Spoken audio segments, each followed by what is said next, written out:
Ian Darke, meanwhile, turned to Twitter saying, surely the offside law needs to be tweaked to clear daylight. Yes, there will still be tiny margins, but at the moment it's almost down to whether a player wears size 10 or 11 boots.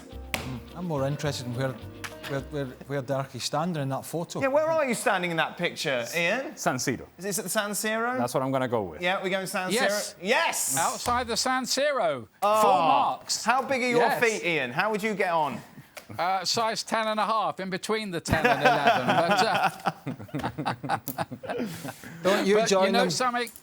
I think it's, with the offsides, I think it's kind of crazy that we're drawing lines, trying to find out where the shoulder is and other parts of the body to determine it's offside. If we're going to, there are going to be small margins still, but let's make a player properly offside. You know, it's clear daylight. I know people will argue whether there's clear daylight still.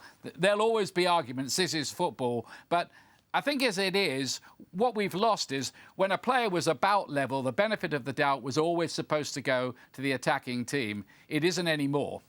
After the weekend, I knew there'd be a debate about VAR, but I didn't think it would be offside because everyone thought, right, the VAR can sort that out because it's offside or not. Ian's going to be one of a bunch. There's a lot of people that you're going to see them been taken away in straitjackets, shouting about VAR. Just honestly, he's joining that. That was a classic from the Wolves manager, was it? Leicester fans celebrated the goal being chopped off. What are they supposed to do? Well, they're going to be disappointed. It's a bit like Wolves. If Wolves get a player sent off, Leicester fans will go, "Oh no, leave him on." Yeah. Look, and Danny Murphy is another one, and he's got an opinion. But if his team were playing and they lost a late goal in a cup final or something, and there was a shoulder offside, and I've lost my voice, he'd want an offside. Simple as that. So I'm a great believer in offside is offside, right? The reason VAR is brought in is to tidy up these smaller margins.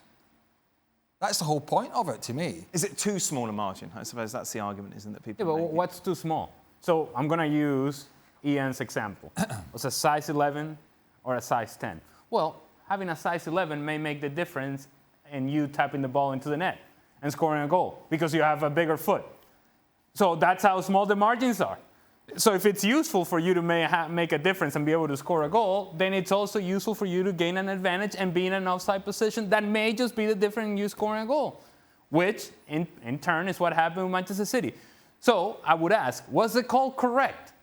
And yes, it is. So what in the world are we complaining about?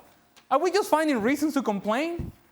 Were the calls correct? Yes. Is that what VAR is there for? Yes. What are we whining about? Ian's whining. Well, I know. As I said yesterday, I think the key issue here is there is an issue with this. There are going to be teething problems, and that is the dilution of the drama. Because Pep Guardiola was right when he said it is a bit of a passion killer, but Ali's right.